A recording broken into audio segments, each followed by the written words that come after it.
자리에서 일어나셔서 하나님 앞에 일부 예배를 드리시겠습니다. 기도하시겠습니다.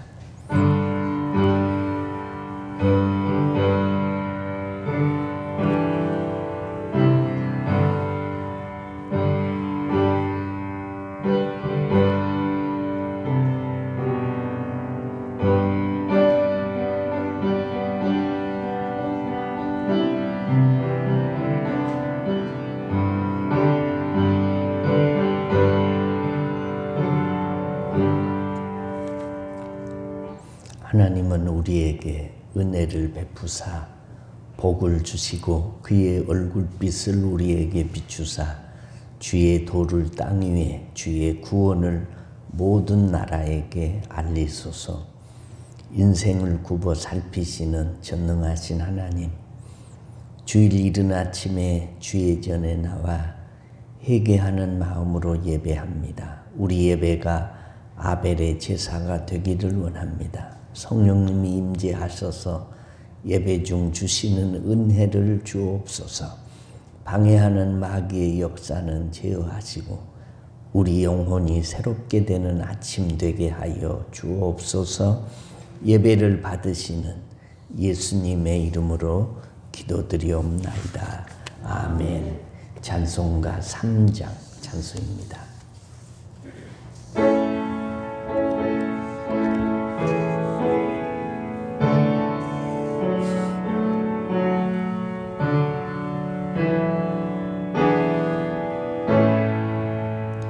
성부 성자와 성령 찬송과 영광 돌려보내세.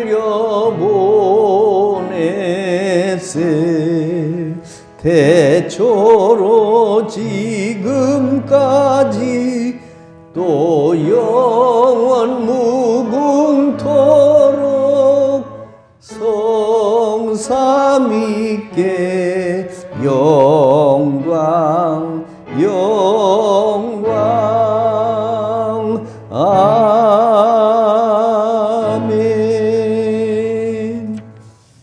여호와께서 집을 세우지 아니하시면 세우는 자의 수고가 헛되며 여호와께서 성을 지키지 아니하시면 다스고 깨어 있으니 헛되도다. 너희가 일찍이 일어나고 늦게 누우며 수고의 떡을 먹음이 헛되도다.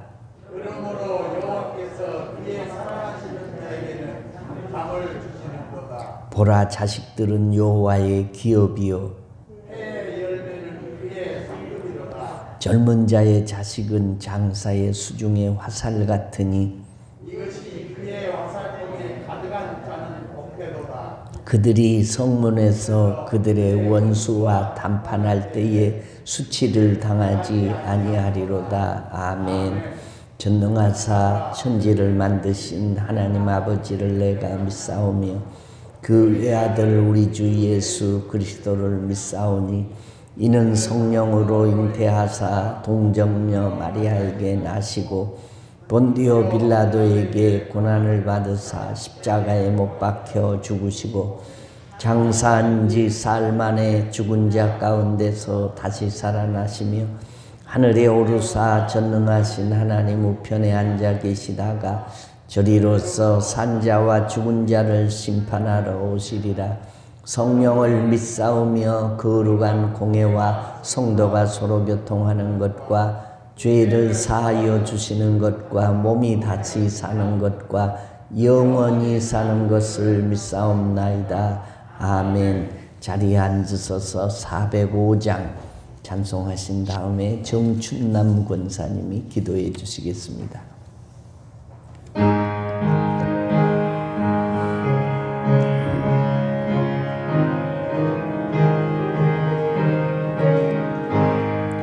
주의 친절한 발에 안기세 우리 마음이 평안하리니 항상 기쁘고 복이 되겠네. 영원하신 발에 안기세 주의 발에 그 크신 발에 안기세 주의 발에 영원하신 발에 안기세 날이 갈수록 주의 사랑이 두루 광명하게 비치고 천성 가는 길 편히 가리니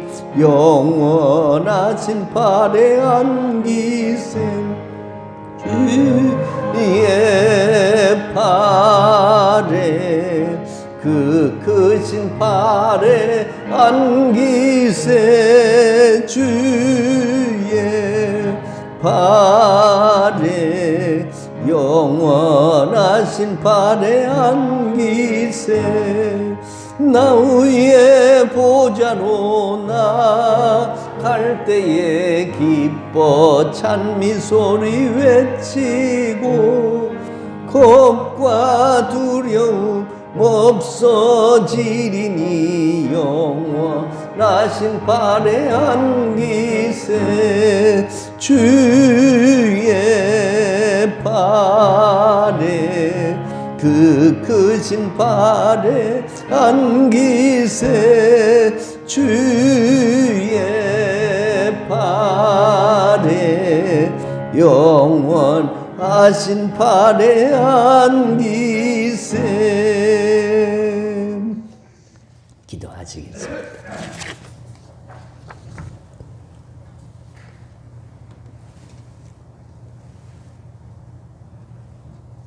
말씀으로 우주를 창조하시고 또한 지휘하시는 여호와 하나님께 존귀와 영광을 돌립니다.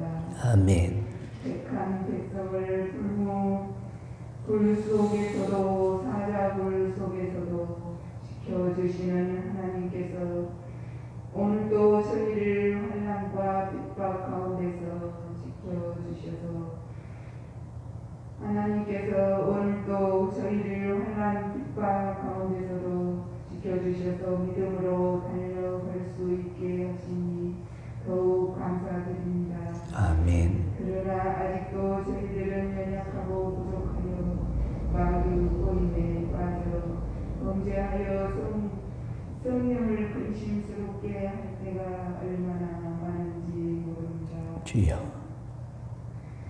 저희로 하여금 주 길을 깨닫게 하시려고 이전으로 부르셨사오니 예배하는 심령의 용서 은총을 베풀어 주시옵소서. 아멘. 사랑의 하나님, 세상이 오미크론으로 인하여 3차 치료 주사제를 맞고 힘들어하고 있습니다. 더 이상 오미크론으로 인하여 힘들지 않게 해주시고 우리 신혼의 성도님들 수술하시고 회복 중에 있는 분들 고통 있게 해주시옵소서. 아멘. 하나님, 환난 중에도 내 이웃을 내 가족을 구원하게 해주시옵소서. 아멘.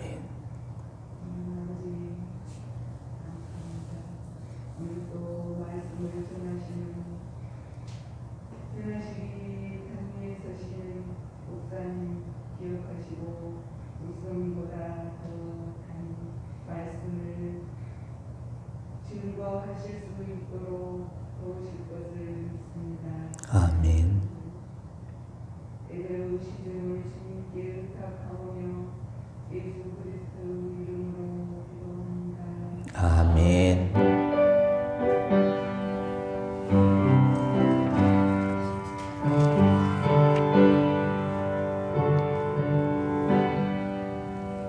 아멘. 교회 소식입니다. 위드 코로나 시대에 예배는 변함없이 우리가 그대로 드리고 있습니다. 어려울 때일수록 정해진 예배 시간에 최선을 다해 주시고 개인 방역 수칙들을 잘 지켜주시기를 부탁을 드립니다. 벌써 12월입니다. 예결산을 위한 공동회와 정기 재직회 19일 2부 예배 후에 본당에서 모이겠습니다. 아직 멀었습니다. 그리고 예결산 위원들이 나와 있습니다. 예결산 위원들은 금주 목요일 6시 30분에 새가족실에 모여서 예결산들을 해 주시기 바랍니다. 교회 생활 안내 책자 편집을 위해서 주소나 연락처가 변경되신 분들은 안내석에 알려주시면 감사하겠습니다. 어려운 때를 만났습니다. 정오 1분 기도 생활에 힘쓰시고 또 성경 읽기에 최선을 다해 주셔서 개인 영성들을 잘 유지해 주시기를 바랍니다. 이제 하나님 말씀을 보겠습니다. 하나님 말씀은 히브리서 10장 19절로 25절 말씀입니다. 제가 봉독하겠습니다. 그러므로 형제들아 우리가 예수의 피를 힘입어 성소에 들어갈 담력을 얻었나니 그 길은 우리를 위하여 휘장 가운데로 열어놓으신 새로운 살 길이요 휘장은 곧 그의 육체니라. 또 하나님의 집 다스리는 큰 제사장이 계심에 우리가 마음의 뿌림을 받아 약한 양심으로부터 벗어나고 몸은 맑은 물로 씻음을 받았으니 참마음과 온전한 믿음으로 하나님께 나아가자. 또 약속하신 이는 믿으시니 우리가 믿는 도리의 소망을 움직이지 말며 굳게 잡고 서로 돌아보아 사랑과 선행을 격려하며 모이기를 패하는 어떤 사람들의 습관과 같이 하지 말고 오직 권하여 그날이 가까움을 볼수록 더욱 그리하자. 아멘. 예배하라 하시고 예배를 받으시는 하나님 아버지 감사합니다. 예배의 자리에 나오게 하심을 감사하고 신령과 진정으로 예배를 드리게 하시니 감사합니다. 우리들의 삶이 쉽지 않습니다. 특별히 코로나19로 많이 힘든 이들이 있습니다. 잠잠해질만 하면 또 확산되고 힘써서 줄여놓으면 불릴듯이 살아나고 변이까지 생겨났습니다. 불안하고 힘든 일들이 많습니다. 우리들의 힘듦을 주님이 아십니다. 힘든 가운데서도 주님 의지하고 나와 믿음으로 예배를 드립니다. 어려운 가운데서도 물질을 떼어드립니다. 받으시고 드리는 손길마다 갑절의 은혜와 이 헌금에 실린 소원들을 들어주시고 복을 주옵소서. 예배하는 중에 주의 세미한 음성을 듣게 하시고 말씀으로 새 힘을 주옵소서. 군대 객지 외국으로 흩어진 이들이 있습니다. 병상에서 수술하고 회복 중인 사람들, 자질구레한 질병들로 몸과 마음고생을 하는 이들, 자식의 아픔을 바라보며 가슴 졸이는 부모들, 하나님 어디에 있든지 어떤 형편에 있든지 저들을 주의 날개 아래 품어주시고 평안의 소식을 주고받게 하여 주옵소서. 부족한 종이 말씀을 전합니다. 연약한 종을 붙드시고 성령께서 역사하여 주옵소서. 악한 마귀 틈타지 않도록 성령께서 붙드시고 이 시간 치료받고 회복되고 결단하는 은혜의 시간이 되게 하여 주옵소서. 환난 중에도 우리들과 함께 하시는 예수님의 이름으로 기도드리옵나이다. 아멘. 할렐루야.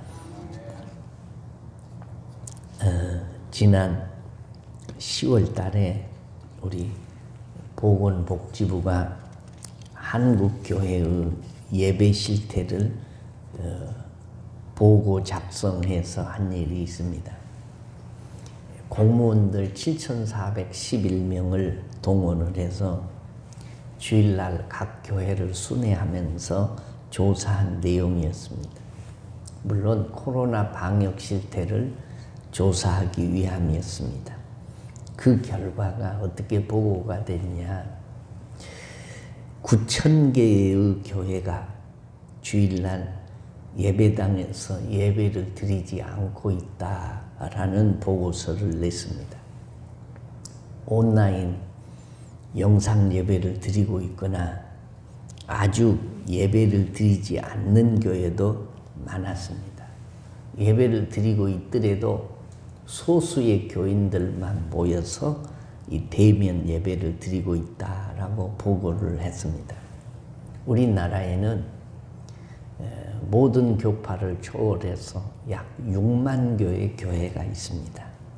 그런데 9천 교회가 교회의 문을 닫거나 예배를 안 드리고 있다는 것은 약 6분의 1 정도가 예배를 드리고 있지 않다라는 통계입니다. 위드 코로나로 전환을 한 이후로는 예배로 모이는 숫자가 이게 늘어나는 듯하지만 아직은 암담한 현실입니다.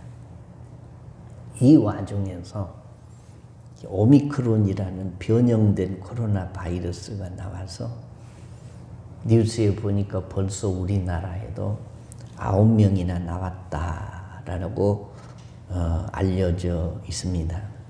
전파력이 최고 잘 전파되는 델타 변이 바이러스보다 5배가 강한 코로나라고 하니까 이게 걱정이 이게 앞섭니다. 그런데 우리의 이목을 끄는 것은 이 오미크론이라고 하는 코로나 바이러스를 가지고 우리나라에 들어온 사람 부부가 이게 목사 부부라는 것입니다. 이분들이 선교 세미나에 참석하고 돌아오면서 이게 오미크론 바이러스까지 가지고 들어왔습니다. 코로나는 누구나 걸릴 수 있고 목사 부부도 예외는 아니지만 이분들이 방역 당국에 동선을 속이는 거짓말을 해가지고 두 사람만 전파되었을 것인데 이 사람들을 차로 태워서 데리고 온 사람이 또 교회 예배에 참여해가지고 현재까지 9명이 늘었고 또 앞으로도 얼마나 늘을지 모른다라는 소식입니다. 목사가 거짓말을 했다는 것 때문에 이게 성토가 되고 비난이 이게 빗발치고 있습니다. 어떻게 이런 일이 생길 수 있는지 저도 아직도 머리가 띵할 정도입니다. 왜 그랬을까? 뭐 이유가 있기는 했겠지만은 정직을 생명으로 하는 이게 목회자가 거짓말을 했다는 것이 이게 답답함을 금할 수가 없습니다. 이러니까 안티크리스찬들이 생겨나는 것이고 교회 숫자도 줄어들고 교인 수도 줄어들고 믿는 사람들이 비난받고 핍박받는 거 아니겠습니까? 우리 자신들이 많이 경성해야 하고 회개해야 되고 어떻게 신앙생활을 해야 할 것인지를 돌아봐야 할 때다라는 겁니다. 이게 코로나가 만연된 이후에 가장 피해를 많이 입는 곳이 어디냐? 물론 소상공인들 피해를 많이 입었을 것입니다. 그리고 힘들 것입니다. 그러나 가장 피해를 많이 입은 곳이 어디냐라고 묻는다면 교회입니다. 교회가 6분의 1 정도 되는 교회가 문을 닫았거나 또 예배를 드리지 않고 있다라는 것입니다. 코로나가 끝나면 그 교회들이 다 문을 열고 또 예배를 드릴 수 있을까? 개척교회고 교인들이 몇 사람 되지도 않는 교회가 코로나 때문에 문을 닫았으면 코로나 끝났다고 해서 사람들이 다시 올까? 누구의 책임이랄 것도 없이 이게 종교 지도자들, 목사와 또 모든 크리스찬들의 책임입니다. 우리가 기도하지 않기 때문이고 우리가 전도하지 않기 때문이고 우리가 거룩한 백성으로 모범을 보이며 살지 못하기 때문입니다. 교회를 교회답게 만들어가지 못한 책임도 있습니다. 이 환난과 이 암담한 세상, 말세를 살아가는 그리스도인들의 신앙생활이 어떠해야 하냐. 오늘 성경이 우리에게 말씀해 주고 있는 본문입니다. 우리는 성경이 하나님의 말씀인 것을 의심 없이 믿습니다. 동의하시면 아멘. 천지가 없어지기 전에는 1.1핵이라도 땅에 떨어지지 아니하고 반드시 다 이룰 하나님의 말씀으로 믿습니다. 방향을 모르고 방황할 때는 나침판이 필요하듯이 세상이 어디로 가는지 방향을 걷잡을 수가 없습니다. 이럴 때 우리는 붙들어야 할 것이 하나님의 말씀이고 그 말씀을 따라가야 할 줄로 믿으시면 아멘. 요즘에 차별금지법을 입법화해서 통과시켜야 된다라고 말합니다. 별거 아닌 것 같지만 우리 기독교에는 이것이 위기입니다. 왜 위기냐? 차별금지법에는 이런 독소조항이 있습니다. 동성애, 젠더, 남자가 남자끼리 서로 성적 행위를 행하고 같이 결혼해서 살고 여자가 여자끼리 결혼해서 살고 남자하고도 붙었다가 여자하고도 붙었다가 이 양성애자들 이런 사람들이 요즘에 많습니다. 그런데 이것을 합법화해 주자는 것이고 합법화해 줄 뿐만 아니라 그런 사람들을 비난하거나 그것을 말하거나 그 사람들을 차별화하면 법으로 처벌한다는 것이 이것이 차별금지법입니다. 물론 이것만 있는 것이 아니고 장애인이나 너나 할 것 없이 사람 위에 사람 없고 사람 아래 사람 없으니까 누구나 차별하지 말고 공정하게 대하면서 살자. 이게 차별금지법의 원래의 뜻이지만 그 안에는 우리가 하나님의 말씀으로 가르치지 못하고 말하지 못하고 그것이 죄라는 것을 금하고 있다는 거예요. 그래서 하나님이 가장 싫어하는 것 중에 하나가 뭐냐? 남자가 남자끼리 성행위를 하고 여자가 여자끼리 성행위를 하고 여자가 여자끼리 결혼하고 남자가 남자끼리 결혼하는 거. 이거 하나님의 창조의 질서를 어기는 것이고 이것 때문에 소돔과 고모라가 유황불로 하나님으로부터 징계를 받아서 멸망을 했는데 하나님이 이런 사람들은 구약시대는 잡아서 죽이라고 했는데 이제는 하나님이 그런 것들을 싫어한다고 말을 못하는 시대가 되었고 성경을 성경대로 가르치면 벌금을 내든지 심하면 처벌을 받아야 하는 그런 것이 뭐냐? 이게 차별금지법이라는 겁니다. 그래서 우리가 이 차별금지법에 대해서는 그 독소조항이 있으니 통과를 시키면 안 된다라고 반대하고 있는 것입니다. 아무리 시대가 타락하고 말세가 되고 아무리 시대가 혼란스러워도 하나님의 말씀은 말씀이에요. 그래서 하나님의 말씀을 우리가 어긋나는 법을 제정하고 하나님의 말씀을 못 가르치게 하면 우리가 어떤 시험이나 환난이나 역경을 감내하고라도 반대해야 하고 그것은 안 된다라고 소리를 질러야 된다라는 것입니다. 하나님의 말씀이 가라고 하면 가야 되고 하나님의 말씀이 서라고 하면 서야 되고 하나님의 말씀이 하라고 하면 해야 되고 하나님의 말씀이 하지 말라고 하면 금해야 되는 것인데 이제는 하나님의 말씀이 하라고 했는데도 이 세상의 법이 그러니 하지 말아야 하고 입을 다물고 있어야 되고 가르치면 안 되고 묻어둬야 되는 이런 시대를 만났으니 정신을 차리고 근신하여 깨어 살지 않으면 안 되는 시대에 우리가 산다라는 것입니다. 하나님의 말씀이 표준이고 하나님의 말씀이 진리고 하나님의 말씀이 나침판이고 하나님의 말씀을 따라 사는 것이 인생을 성공적으로 잘 사는 것임을 믿으시면 아멘.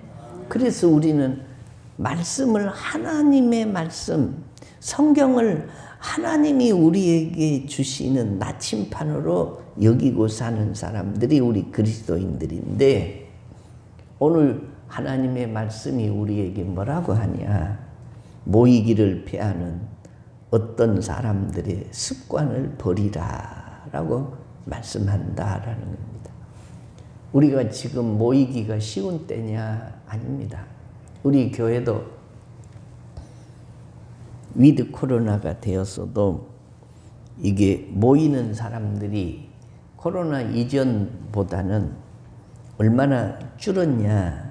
한 70% 정도 교회를 나옵니다. 나머지 30%는 코로나 이후로 아예 교회 발을 끊고 있는 사람이 있습니다. 물론 그 가운데는 영상 예배를 드리는 사람들이 있어요. 또 몸은 못 와도 헌금을 온라인으로 계속해서 보내주신 분들도 계십니다. 그러나 그런 사람들을 제외하고는 이전에 교회를 나왔던 사람들이 발을 끊었을 뿐만 아니라 그분들이 코로나 끝나면 다시 교회로 돌아올 사람들이냐? 그 중에 안 나오신 분들의 약 10%는 나오실 것입니다. 왜냐하면 그분들은 지금도 온라인으로 헌금을 보내고 계신 분들이요. 그러나 코로나가 끝나도 약 안 나오신 분들의 20%는 아예 교회를 나오지 않을 사람들이에요. 왜 그러냐? 습관이 무섭기 때문에 그렇습니다. 습관은 제2의 천성이라고 담배를 피우는 사람들이나 술을 마시는 사람들이나 마약을 하는 사람들이나 게임에 중독된 사람들은 이 중독된 사람들이 거기서 벗어나려면 5배 내지 7배의 노력을 해야 거기에 벗어나는 것입니다. 신앙생활은 구름에 달 가듯이 저절로 되는 게 아니기 때문에 코로나 때문에 교회에 발을 끄는 사람들 중에 약 20%는 이미 신자가 아니라고 봐도 됩니다. 모이기가 힘든 시대입니다. 그럼에도 불구하고 하나님의 말씀이 오늘 뭐라고 말씀을 하냐? 모이기를 힘쓰라고 말씀하면서 모이기를 피하는 어떤 사람들의 습관과 같이 하지 말고 라고 말씀해요. 그것이 습관화된 사람들과 같이 그들에게서 벗어나라 라는 겁니다. 여러분, 성경이 모이라고 하면 모여야 됩니다. 또 성경이 모이지 말라고 하면 모이지 말아야 되는데 하나님이 우리에게 자꾸 모이라고 말씀한다. 왜 모이라고 하시냐? 첫째는 모이는 것이 하나님께 나가는 일이기 때문에 그렇습니다. 오늘 22절 말씀에 우리가 마음에 뿌림을 받아라는 구절은 우리의 마음에 뿌려진 우리의 더러워진 양심에 뿌려진 예수님의 피를 말하는데 구약시대에는 짐승의 피를 받아서 제단에 뿌렸지만은 이제는 예수님의 보혈의 피가 우리의 마음에 뿌려져서 우리의 죄가 사함을 받았다는 말씀입니다. 이제 예수님의 보혈로 사함을 받고 씻음을 받았으니 참 마음으로 온전한 믿음으로 하나님께 나와 예배하라라는 거죠. 25절에 보면 모이기를 더욱 힘쓰라라고 하는데 이는 하나님께 예배하러 모이기를 힘쓰라는 거예요. 그리스도의 공동체는 이게 예배하는 공동체입니다. 만약에 교회가 예배가 없다면요, 이건 세상의 공회당이나 어떤 그 동호회 모임과 똑같습니다. 교회의 첫 번째 목적이 뭐냐? 여러 가지 목적이 있지만 가장 큰 목적은 예배입니다. 그런데 예배는 우리가 어쩔 수 없이 이게 코로나 때문에 영상 예배도 드리기도 하지만 예배는 모여서 드리는 겁니다. 그래서 기독교는 모이는 종교입니다. 코로나 때문에 우리 기독교가 가장 큰 피해를 입었다는 것은 모일 수 없기 때문에 이게 문제다라는 거죠. 하나님은 우리에게 명령하십니다. 어떤 명령을 가장 크게 하시냐? 모여서 예배하라는 명령을 가장 크게 하신다. 여러 가지 기도해라, 전도해라, 사랑해라, 겸손해라, 봉사해라, 11조해라 다 하나님의 명령이지만 이 예배만큼 큰 명령이 없습니다. 그래서 10계명 가운데도 안식일을 기억하여 거룩히 지키라 이 4계명이 있는 것은 하나님 앞에 나를 구별해서 제사를 지내고 나를 구별해서 예배를 드리라 그런 말씀이에요. 예배를 우리가 왜 드려야 되냐? 하나님의 명령이기 때문입니다. 예배를 왜 드려야 되냐? 하나님은 예배하는 자를 찾으시기 때문입니다.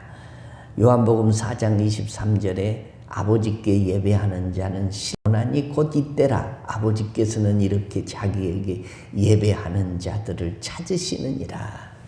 하나님이 예배하는 자를 찾아요. 뭐 때문에 찾으시냐?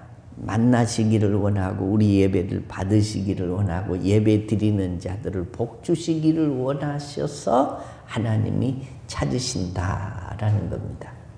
어떤 사람들은 아이고 바빠서 예배하러 못 나가. 내가 오늘은 할 일이 많네. 예배 시간까지 아끼고 살면서 일평생 우리가 무엇을 얻으려고 그렇게 동분서주를 하고 사는지 모릅니다. 예배 시간까지 바치면서 얻으려고 하는 그것이 하나님 앞에서 그렇게 가치가 있는 것이겠냐.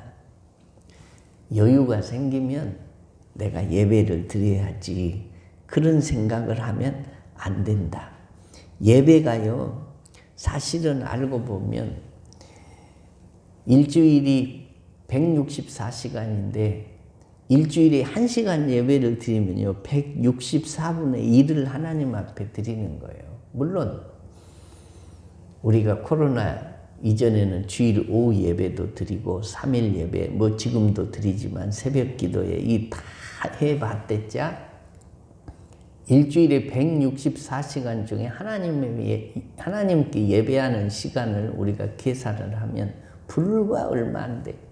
근데 그 예배들도 다 빼먹고 주일 예배까지 빼먹고 그래서 주일 예배 빼먹는 그 시간에 뭐 하려고? 여러분 예배를 잘하는 사람 치고 신앙생활 잘 못하는 사람이 없고 예배 참여를 등한시하는 사람 치고 신앙생활 잘하는 사람도 없습니다. 어떤 사람이 신앙생활을 잘하는 사람이냐? 예배 참여를 잘하는 사람. 이 사람이 1등 신자예요. 하나님 앞에 가면요. 아, 네가 헌신하고 봉사하고 뭐 선한 일 많이 하고 충성스럽게 산 일들 많이 있겠지만 가장 하나님이 중요하게 여기시는 것은 예배니까 이 예배에 성공한 사람을 하나님이 가장 높으시고 가장 큰 상급 주실 줄로 믿으시면 아멘. 예배는 모여야 예배가 되는 거죠. 물론 혼자도 예배 드릴 수 있습니다. 집에서 가정 예배. 그러나 한두 사람이 모이는 곳에 내가 함께 하시겠다. 두세 사람이 모인 곳에 내가 함께 하겠다 하는 말은 하나님이 예배하는 곳에 함께 하시겠다 그런 말이에요. 예배하는 곳에 주의 얼굴빛을 비추어 주시는 것이고 예배하는 곳 사람을 찾으시는 것이고 예배하는 사람들이 모인 곳에 하나님이 함께 하시겠다 그런 말씀입니다. 교회는 5가지 사명이 있습니다. 첫째가 예배, 둘째가 교육이고 셋째가 전도고 넷째가 봉사고 다섯째가 성도의 교제입니다. 예배 이것이 교회의 첫째 되는 사명이다. 예배가 없는 교회는 교회가 아니에요. 예배를 드리지 않는 성도는 이게 성도가 아니요. 우리가 모이기를 힘써야 할 이유가 여러 가지가 있지만 첫째는 예배하기 위해서. 왜 예배를 해야 되냐? 하나님이 예배하라고 명령하셨기 때문이고 하나님은 예배하는 자를 찾으시기 때문에 우리가 예배를 해야 된다. 우리가 예배하기 위해서 힘써 모여야 할 이유는 하나님 나라의 소망을 굳게 붙잡아야 하기 때문이다. 히브리서 10장 23절 말씀에 또 약속하신 이는 믿으시니 우리가 믿는 도리의 소망을 움직이지 말고 굳게 잡아. 곧 그리스도의 삶은 믿음을 가지면 하나님의 약속을 받아 누릴 수 있는 꺾일 수 없는 소망의 삶입니다. 우리가 하나님 앞에 예배를 드리는 것은 천국에 대한 소망이 있기 때문에 그 소망을 가지고 말씀을 굳게 붙잡고 그 소망이 흔들리지 않도록 모여야 된다. 오늘 성경이 그렇게 말씀합니다. 모이면 서로 부족한 부분을 돌아볼 수 있고 잘하고 있는 일들은 더욱 격려할 수 있는 것입니다. 그러므로 자꾸 모여서 하나님께 예배하라라고 말씀해요. 또 오늘 성경 말씀에 모이는 것은 사랑과 선행을 격려하기 위해서 모여야 된다라고 말씀합니다. 교회는 주유소와 같습니다. 차들이 들어와서 연료를 채우고 다시 도로로 나갑니다. 또 연료가 떨어지면 주유소로 가고 또다시 도로로 나가는 것입니다. 우리는 교회를 통해서 이 세상으로 나아갈 힘을 얻는 것입니다. 열심히 모여야 이 세상을 이길 힘을 얻지 않겠습니까? 일주일에 한 번으로 이 험난한 세상의 유혹을 이길 수 있겠습니까? 자주 모여야 하고 서로 격려하고 위로해야 됩니다. 그래야 승리의 삶을 살 수 있는 것입니다. 주유소에 오지 않는 차들은 이게 고장난 차들입니다. 쓰지 않는 차들입니다. 가끔씩 오는 차들은 주인이 잘 타지 않는 그런 차들일 것입니다. 마찬가지입니다. 우리가 교회 모임에 소홀하면서 세상 가운데서 세상의 빛으로 복음의 일꾼으로 살 수 없는 것입니다. 우리가 세상에서 열심히 사랑을 실천하고 열심히 봉사한다면 그만큼 자주 교회에 나와서 영적인 힘을 충전하고 세상으로 향해 나가야 됩니다. 아무리 믿음 좋은 사람도 6개월만 교회를 안 나와보세요. 6개월 동안 예배를 한 번도 안 들어봤어요. 다 녹슬어 가는 것이고 믿음 다 잃어버리는 것이고 하나님 앞에 나아갈 힘도 없는 것입니다. 그래서요, 우리 대한예수교 장로의 헌법에 보면은 교회를 6개월 동안 안 나오면 그 교인의 명부에서 지워버려요. 교인의 자격이 없어요. 그래서 6개월 동안 교회 결석을 한 사람을 교인으로 인정하지 말라 그래요. 그래서 공동회에 참여할 자격도 없고 그래서 교인의 권리를 하나도 주지 않는 거예요. 우리가 6개월 정도 교회를 안 나오면요, 믿음 다 잃어버리는 거예요. 훈련도 안 받고 하나님 앞에 예배도 안 드리고 그러니 이것은 무슨 얘기냐? 이거 불신자처럼 여겨라 그런 말이에요. 그러므로 우리는 늘 모여야 됩니다. 아무리 활활 잘 타는 장작도 하나씩 떼어놓으면 불이 가물가물 꺼져나가는 것이고 가물가물 꺼져나가는 불도 주섬주섬 다시 모아놓으면 활활 타는 것과 마찬가지로 성도는 어쩌든지 모여야 됩니다. 뭐하러 모여요? 예배하러 모여야 돼요. 뭐 때문에 예배를 해야 돼요? 하나님의 명령이 예배니까 우리가 말씀을 따라 예배를 드려야 되고 뭐 때문에 예배를 드려야 돼요? 하나님이 예배하는 자를 찾으시기 때문에 우리가 예배를 드려야 되고 선행과 사랑을 서로 격려하고 그리스도의 사랑을 서로 나누기 위해서 모여야 된다라는 것입니다. 그런데 그 날이 가까움을 볼수록 더욱 그리해라. 오늘 성경이 그렇게 말씀하고 있어요. 우리가 사랑할 수 있는 날도 날마다 줄어들고 있습니다. 우리가 땀 흘려 선행을 베풀 수 있는 날도 점점 줄어들고 있습니다. 우리가 모일 수 있는 날도 점점 줄어들고 있습니다. 초대교인들은 항상 오늘이 마지막 날인 것처럼 믿음과 소망과 사랑을 가지고 살았습니다. 그리고 그들은 이렇게 인사를 오늘도 하고 있었습니다. 마라나타. 이게 무슨 말이냐? 우리 주님이 곧 오십니다. 그러니까 세상 끝날이 곧 온다는 것을 기억하고 준비하며 모여서 하나님 앞에 예배 드리자. 그런 말이에요. 마라나타. 주님 곧 오십니다. 세상이 곧 끝납니다. 그런 말입니다. 이 시대에도 우리가 하나님 앞에 예배할 날이 그렇게 많지 않아요. 여러분 1년 주일이 52주일인데 10년이면 520번 예배 드리고 가는 거예요. 20년이면 한 1000번 정도 예배 드리고 가나요? 맞아. 한 1000번 정도 예배 드리고 가나요? 그렇게 예배를 드리는 시간이 많지 않다라는 거예요. 하나님은 모이는 교회를 축복하시고 모이는 성도를 찾으시고 모이는 성도를 기뻐 여기십니다. 왜 모여야 되냐? 예배를 위해서 모여야 되고 하나님 나라의 소망을 붙잡아야 하기 때문에 모여야 되고 사랑과 선행을 서로 격려하기 위해서 모여야 됩니다. 모이기를 패하는 사람들이 늘어가고 이것이 점점 이 땅 교회들의 이게 습관이 되어져 가고 있습니다. 성도들의 습관이 되어져 가고 있다. 이 습관을 따라서 살면 망합니다. 결국 믿음 잃게 된다라는 겁니다. 사랑하는 성도 여러분, 모이기가 매우 힘든 때를 만났습니다.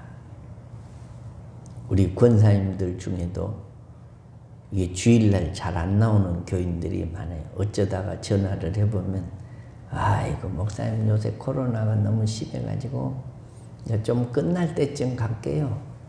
그리고 2달째 안 나온 사람도 있어요. 그런데 그분들을 이렇게 생활을 보면은 갈 때는 다 가요. 안 가고 집에 가만 앉아 있는 게 아니요. 다 가. 시장에도 가고 백화점에도 가고 직장에도 가고 다 간 뒤 어디만 하나? 교회만 하나? 무슨 핑계치고? 코로나 핑계치고. 여러분 우리 교회 같이 코로나 이 방역 수칙을 잘 지키는 교회가 없어요. 오늘 아침에도 이 교회 전체 다 소독했어요. 그리고 이만큼 띄엄띄엄 앉아서 여기다 이렇게 아크릴 쳐놓고 목회자가 이렇게 설교하는데도 드물어요. 백화점이나 뭐 영화관이나 요새 위드 코로나고 다 모이잖아요. 우리 교회만큼 안전한 곳이 없어요. 그럼에도 불구하고 코로나 끝날 때쯤 갈게요. 끝나면 갈게요. 이건 그 핑계예요. 예배드리기 싫어하는 그 마음이 그걸 핑계 삼아서 하나님 앞에 안 나온다. 그런 말이죠. 이런 식으로 예배를 드리면 이건 10년 동안 이렇게 예배를 드려도 여러분 우리 교회에서 감염되는 일은 없어요. 왜 없어요? 다 마스크 쓰고 다 소독하고 음식 안 먹고 인사만 하고 돌아가시고 앞으로 위드 코로나가 또 이 오미크론이라고 하는 이 코로나가 어떻게 번질는지 모르지만 이제 이게 또 오미크론이라는 코로나가 이게 확산되어서 이 지역까지 오면 저도 마스크를 쓰고 설교를 해야 할지 몰라요. 사랑하는 성도 여러분, 환난의 때를 만난 것은 분명합니다. 힘들고 어렵습니다. 자영업자들도 힘들고 또 이 시대가 말세의 지마를 향해서 달려갑니다. 그러나 우리에게는 뭐가 있냐? 나침판이 있어요.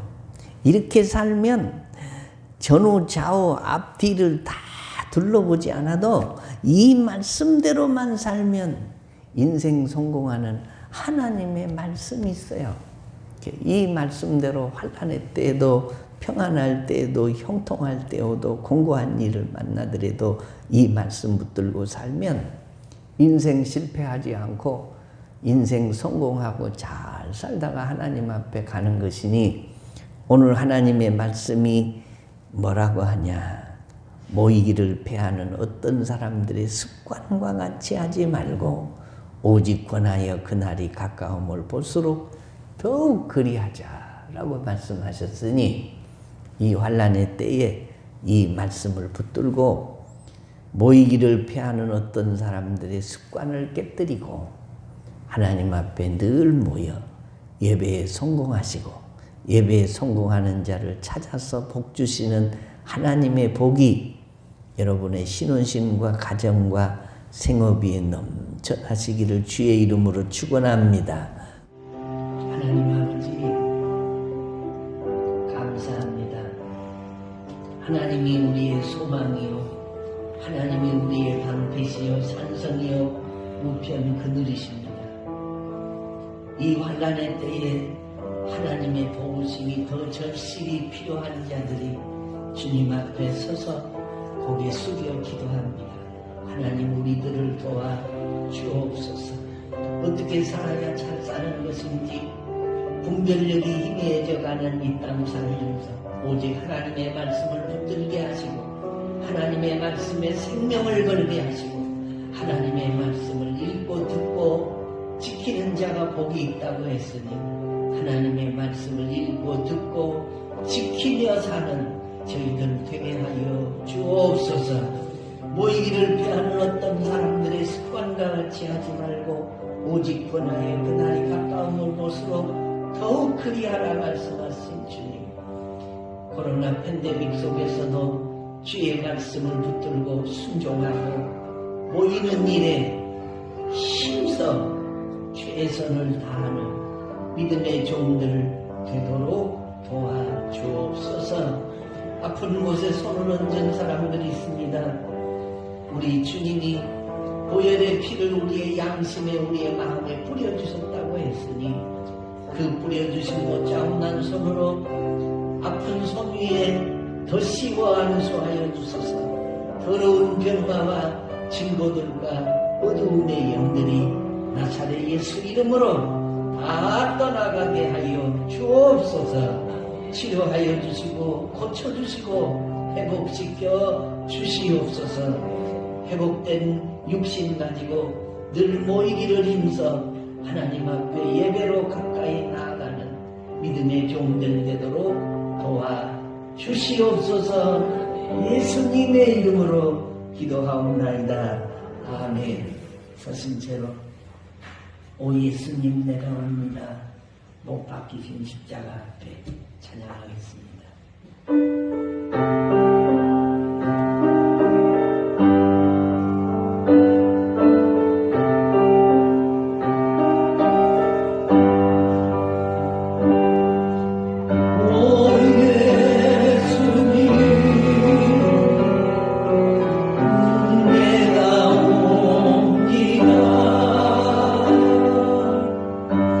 못 박히신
지금은 교회 머리 대신 주 예수 그리스도의 은혜와 하나님 아버지의 무한하신 사랑하심과 성령님의 위로하심과 교통하심과 축복해 주시는 은총과 은사가 이 혼탁하고 환난의 때에 하나님의 말씀이 나침판인 줄로 알고 인생의 기준인 줄로 알고 하나님의 말씀을 따라 모이기를 힘쓰고 예배하는 자를 찾으시는 하나님께 발견되기를 소망하고 결단하는 모든 믿음의 성도들의 머리 위에 그들의 가정과 생업과 신혼신 위에 이제로부터 영원토록 함께 있을지어다. 아멘.